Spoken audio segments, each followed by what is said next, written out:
the jacket. He was at the meeting. Oh, was it? Yeah. He's like one of those kind of lefties that, you know, if his family's being massacred, he'd be like, oh, don't worry, they're just brown people, they don't know what they're doing. He's that type of guy. He's so far on the left. Content over everything. Yeah, all right, so let me just... Okay. So as long as the counter is running, yep. That's the main thing. So is it running? Yeah. Okay, so one of the things that we're going to do from now on is after the meeting on Thursday with the police, snitch. Obviously, I like snitching, but we had a meeting, and one of the things is that we're going to start talking about more productive issues week to week, rather than the whole what we call kind of arguing, and start tackling subject matters which are more inclusive, let's say. So I will be having a chat with Big Ards about Indian history as well, pre-Islam and pre-Sikhism, so we don't start fighting, so we can talk about a subject matter that everyone can talk about without any kind of what I call kind of aggravation. My bro here, do you want to introduce yourself? Yeah, give you my nickname now, Zari. Yeah, so this is Zari. Zari, he's come up to me and he's wants to speak about depression and anxiety, and I want to talk about alcoholism as well within this Sikh Punjabi community. So I do have a Sikh bro here and another Sikh bro. They don't want to go on camera, but I will maybe ask questions and stuff. So we'll try and make this like a series of kind of topics about depression. What's that?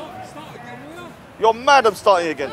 TNT Greeks, always. Oh, guess what we're going to talk about today? Guess what we're talking about today? Alexander the Great. Alexander the Great. And guess what? We're talking about King Porus. King Porus. A Punjabi.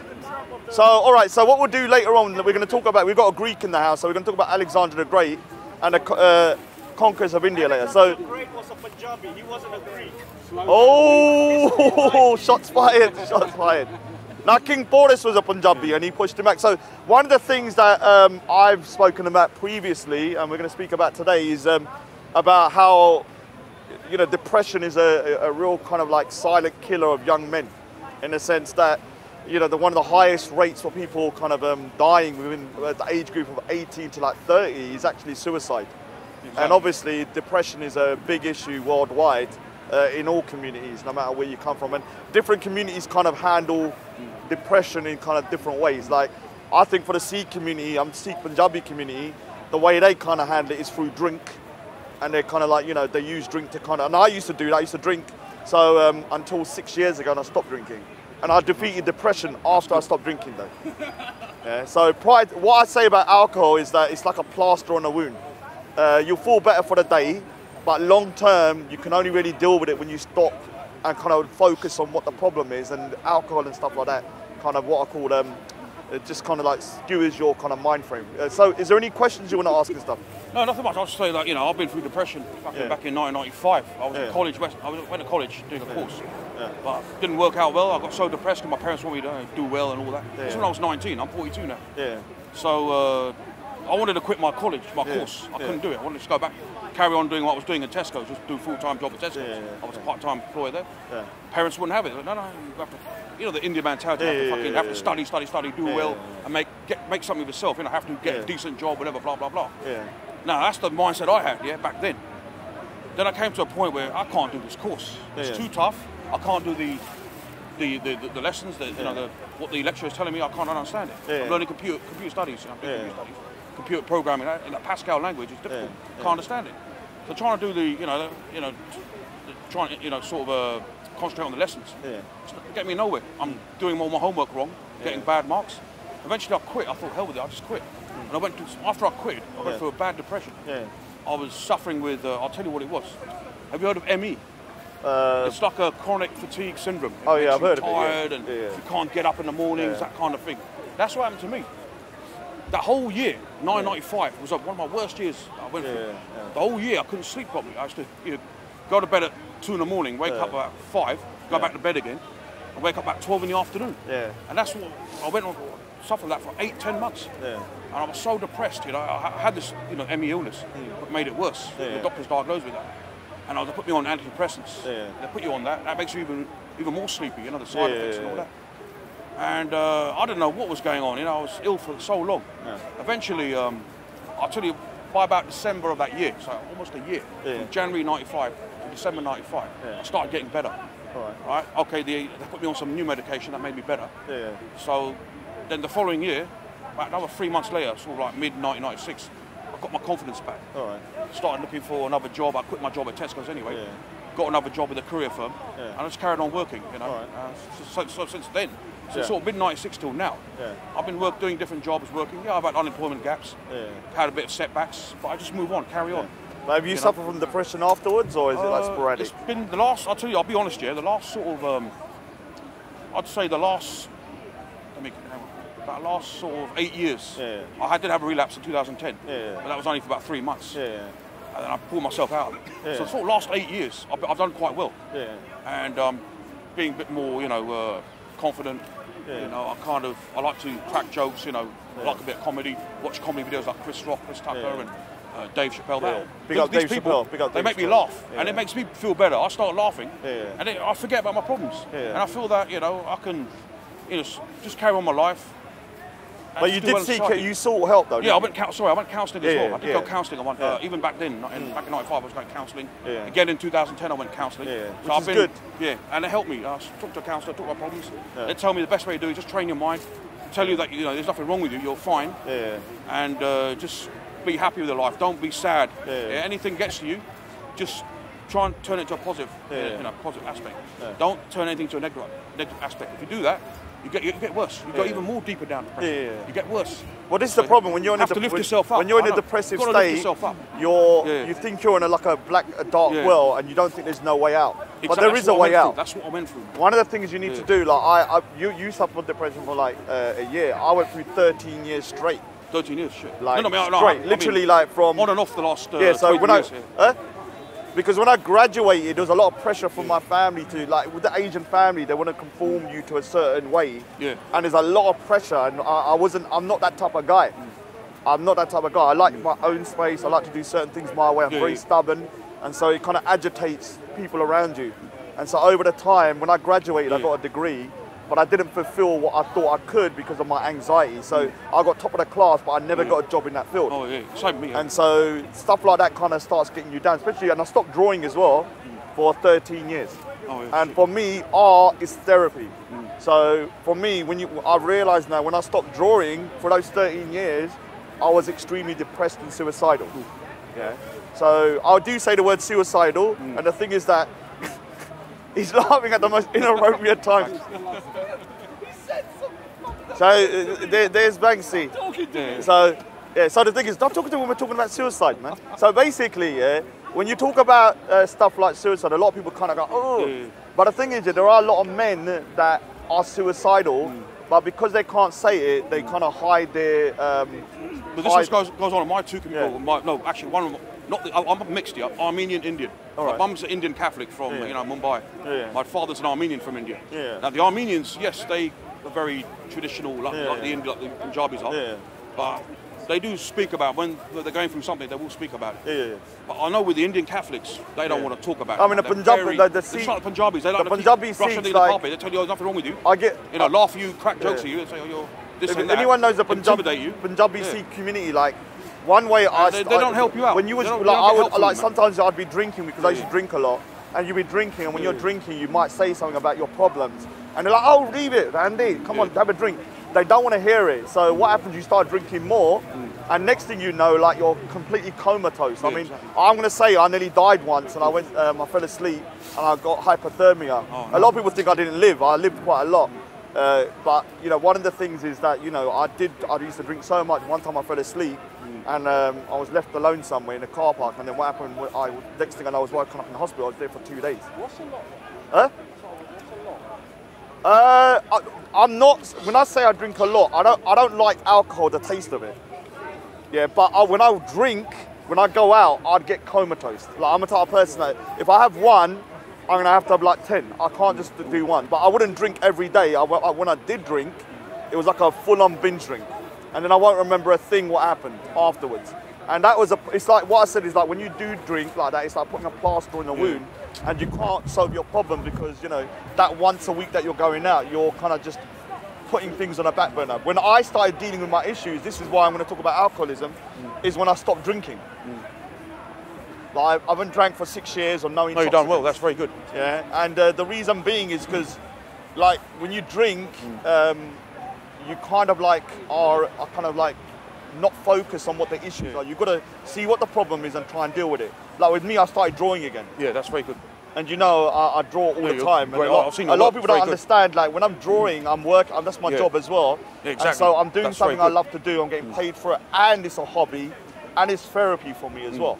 So a lot of people say, oh Rod, you spend all your time by yourself in your room. I love it.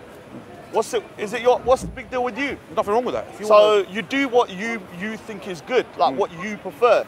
I'll be honest with you, when I stopped drinking, I cut off everybody I knew. I know it's drastic. I didn't if they're bringing you down, then you have to do because that. if someone's phoning you up and they go, oh, yeah, let's go out and drink, and that's all they talk about, then you know that person is a negative force. So for me, I did a drastic decision. I was like, all right, if I want to live, I either push forwards and stop drinking, or I stick around with these people that are dragging me down. They weren't doing it on purpose. So all I did is like, they call like TNT Greeks, and I just ignore, and I ignore, and I ignore until they get fed up. And a year later, they just stop calling. Yeah, and that's how you do it. And if they come to the house, don't open the door. And so after a while, they get the message, because most people, when you say you don't want to talk, they're like, oh yeah, you do want to talk. And so for me, I did it that way. Yeah. And if you look at, I'm going to start showing pictures of my younger days. I did have a lot of friends, loads. But all of them, if I see them, I'll try and avoid them or say, all right, for a minute and just walk off. So for me, I prefer the thing is, for people, some people I prefer to be alone. Yeah. And that's what makes them happy. I like to be alone. For the rest of the week, I love it, I just draw, and when I come here, I have my little fun down here. That for me is a good life for me. It may not be for everybody else, they think it's sad, but to me, I'm happy. So what I'm trying to say is do what you feel happy with, not what the social pressures are. Because you know the Asian community, like from your perspective as well, like, you know, they put a lot of pressure on you to be a certain way. Yeah, way too much. So this is one, you don't want to film, but he's one of my Sikh bros. And so he knows the Punjabis. Are you Punjabi yourself? No, Catholic. Indian Catholic, my mum's side. But your family from the Punjab? They were Christian Indians, yeah. Well, not Punjab, no, from Mumbai. Oh, Mumbai, right. Calcutta, my dad's from Calcutta. Yeah. But he's an Armenian from Calcutta. All right. Yeah, so... yeah, but you know that the Asian I'm part of the Indian Christian community. Yeah, but the thing is, the Asian culture has this very kind of like high standard that you've got to be a particular way. That's what I'm trying to like when I was born, I was told I was going to be a doctor. Like literally, your name's Dr. Rajinder. And so I had this pressure of being a doctor, yeah. This is why I'm not squeamish with like operations and stuff, because I was always told to have a look at it. So when I decided to go into design and do art, it was seen as a very negative thing, in the Asian community, and that kind of puts a lot of pressure on you to kind of like conform to like being a doctor or a lawyer or something like that, and that's very prevalent within the Asian community generally, whether you're Muslim, Sikh or Hindu. So that kind of thing. So did you want to say anything about the Sikh Punjabi problem with alcohol and stuff? Yeah, it's not being tackled in the press. Yeah. It's still being brushed under the carpet. You're from Southall. So Southall, like, I'm going to say something. One of the most. Yeah. Yeah. So. I think a lot of it's down to pressures. A lot of it's down to you can't say this. Yeah. You're not made to feel. Yeah, exactly. There's a lot of stigma with mental health. No, it's with mental health as well. When people hear the word mental health, like even with, I won't say the person's name, I said this person has mental health issues. And when I say mental health, I mean depression and anxiety and stuff. But when you say that word, especially in the Asian community, they think you're saying someone's crazy. Like, you know, they got a kind of like schizophrenia. So like mental health is very prevalent within the Asian community as well, and all communities. But you can't talk about it. Like when I started talking about it, people start flinching. Like, oh, why are you talking about it? Yeah. And also myself, like I said, I got diagnosed with Asperger's syndrome when I was 6 years ago. And all that as well is something that's not talked about in the Asian community, because when you see a little kid that's a little bit weird, all you say is, oh, he's just a bit weird. And you ostracize that little kid, because I'm quite ostracized. A lot of people say I'm a little bit weird, but I am quite ostracized from my community as well to a certain degree, because I like to stick by myself. Yeah? And so all of this kind of stuff builds up pressure as you go older with depression and stuff. which is why I started drinking to socialise. I never used to drink to. I didn't like the taste of it. Yeah, go on.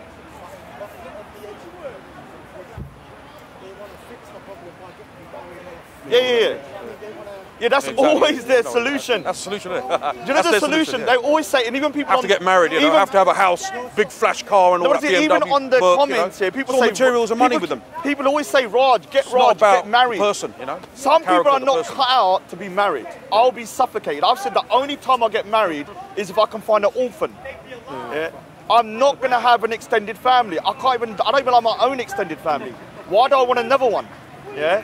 So I don't really go to family weddings and stuff like that. I just stay to myself. So when people keep on trying to, me, I hardly go to weddings. What is it? People try and put you in a box, and if you're not within that box, then you're a loser or there's something wrong with you. No, they don't. Yeah. Exactly. They won't. I mean, one of the things is with the alcohol thing. For anyone that knows Southall, remember Glassy Junction? Yeah. That's a restaurant now, vegetarian restaurant. Yeah, I know, but it was so shameful. So this is the Punjabi Sikh bit. We had a temple, and right across the road was a Sikh pub. And I remember once or twice when I used to go down there, people would go into the temple and walk across the road, go into the pub, walk back. Go back, they're not supposed to do that. Yeah, and you're not supposed to do, you're not allowed to go into the temple. So this kind of intoxicated, you can't go in. This kind of like culture of, I mean, that was can't do that. In terms of a cultural pub, a Punjabi pub, it was a nice pub. But Sikhism, let me just say, you're not supposed to drink under Sikhism. It's prohibited, all intoxicants. And one of the problems I have is whenever I meet someone and I told them Sikhs are not allowed to drink, do you know what they say? Oh, I thought they were. All of them do. Yeah, a lot of them drink. But what I'm saying, the perception is that Sikhs are allowed to drink, and Sikhs are not allowed to drink. It's prohibited, all intoxicants. But the reputation of Punjabi Sikhs is so prevalent of being hard drinking that most people think when a Sikh doesn't drink, they're abnormal. Like when I say I don't drink, oh, I didn't know, I thought all Sikhs drank. So this is the kind of thing I want to talk about, rather than, because big up to Big Ards. So Big Ards has kind of said that he wants to tackle the grooming epidemic, and I'm going to give him some breathing space because he's taken the brave move to try and tackle it openly. So rather than talking about, I'm not going to talk about that, but what I will talk about is stuff like depression, alcoholism and stuff like that I can tackle within my own community as well.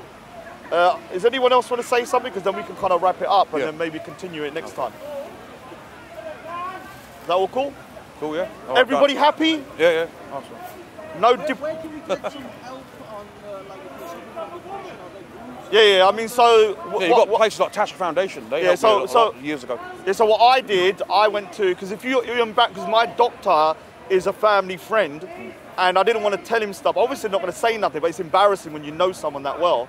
So I went through an organisation called Mind, M-I-N-D. Yeah, Mind. Yeah. And you can ring them up and you can get a free appointment. And the one thing I'll say about counselling from a man's perspective, when I was first decided to do it, I thought it was complete rubbish. But I went back 3 separate times.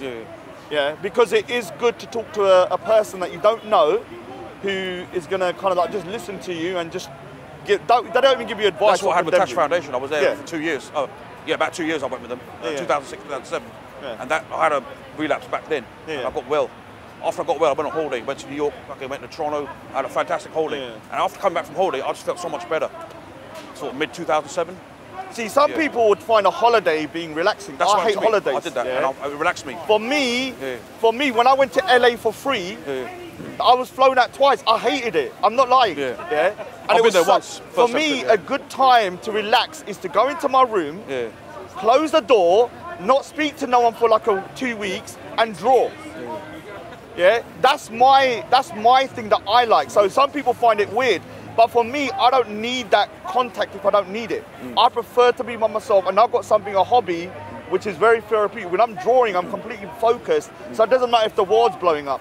When I'm in a drawing and I'm in the middle of it, all of my worries are gone for that particular time frame. So people need to kind of just do things that relax them, not what people want them to do. Yeah, the gym. They help for the mind as well, gym. Keeps you focused on all that. particular type of work for a particular Yeah. that way you completely lock out everything. I wouldn't recommend going Speaker's Corner though. Speaker's Corner is not one of It's those not, places. like for me, I'll be honest with you, for me, this is therapeutic. Oh, okay. I love coming Speaker's Corner and having a little bit of a kind of confrontation. It's something that I thrive, I love it. And then I go back home and I stay, and they're right, I do teleport to Speaker's Corner. I do, yeah. I go in my room, I shut that door, and as little human contact as possible, yeah, I try to achieve for a week. Yeah, the minimum I'll do is to go outside and just go shops and stuff, like my family. And for me, that is what I'm happy with. So people judging online say, oh, Rod, your life's sad. You're sad for watching me, you little turd. So I'm happy. So they're angry that I got more talent in my little pinky finger than they got in the whole body. And I'm working, doing a job I love, and I'm doing something. I've changed my life for, what I did was that I just decided, look, I'm gonna live my life for myself and my family, and regardless of what people think. Yeah, unfortunately, if you're married with kids, that's going to be problematic. If you've got family and kids, you've got to think about them. You don't want them to suddenly starve to death or something. You know, you come home and, you know, like your wife's dead or something because you didn't feed her. So I'm joking, but I'm just saying I haven't got those, what I call responsibilities. So my particular lifestyle is geared towards myself, what I like. Yeah, so, yeah, I've been very selfish. My family have been really angry, and they've told me off for a long time. I still get stick once in a while, but what I say to them is that, look, I'm happy, I'm making a living. Do you want me to be here or you don't want me to be here?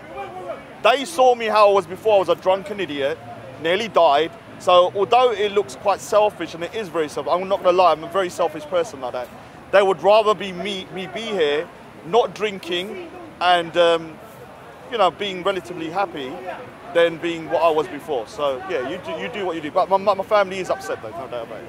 I get stick once in a while. Anyway, then that's it then. We'll try and keep this series going on. So if anyone else wants to jump in the future, we'll kind of progress it next week and a week after and a week after. That's good, yeah. Anyway, man. And no one's getting me out of the park. I've said it, that's another thing. I've confirmed that if I need support, yeah, because people are trying to push me out the park or intimidate me, I can get support, my friends will help me, and they will not ban me. That is official. So big up to the police. All right, that's enough. That was good, thanks, man. Yeah, anyway, man, thanks for that conversation, bro. No worries, man, anytime, man. Thanks, man. Oh, that was a good little timing as well. Content over everything from your humanity. Man, say it straight. Man, don't listen to BBC. Man, don't listen to ITV.